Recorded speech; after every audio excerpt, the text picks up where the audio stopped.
நீங்கள் அவன் காதில் விழும்படியாக கேட்டு பாருங்கள், அவன் கண்டிப்பாக தருவான்.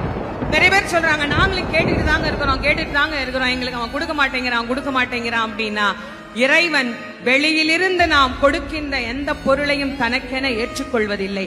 நானே தயாரித்து ஒன்று கொடுத்தால் இறைவன் அதை ஏற்றுக்கொள்வான். நிறைய பேர் நான் கூடையா பூ வாங்கிட்டு போறேன், நான் அப்படி அபிஷேகம் பண்றேன், இப்படி அபிஷேகம் பண்றேன், எல்லாம் வெளியிலிருந்து வந்தது தானே, நீங்களா என்ன கொடுத்தீங்க, நீங்களா அவனுக்கு என்ன கொடுத்தீங்க, அவன் கேட்பான்ல நீ என்ன கொடுத்த எனக்கு அப்படின்னு கேட்பீங்கல்ல. இல்ல இதெல்லாம் நான் தான் கொடுத்தேன்னு சொல்றதுக்கு என்ன சாட்சி? நான் காசு கொடுத்தா யார் வேணா கொடுப்பாங்க, தேங்காய் காசு கொடுத்தா வாங்கலாம், பழம் காசு கொடுத்தா வாங்கலாம், சக்கரை பொங்கல் காசு கொடுத்து செய்யலாம், இதெல்லாம் காசு கொடுத்து வர்ற பொருள். நானா உன்னை உருவாக்கி அவனுக்கு கொடுக்கணும், அது என்ன முடியும்? என்ன அவனுக்கு நானா கொடுக்க முடியும்? நானா அவனுக்கு தரக்கூடிய விஷயம் என்று ஒன்று இருந்தால் 2 சொட்டு கண்ணீர், அதை தவிர வேற ஒண்ணுமே கிடையாது.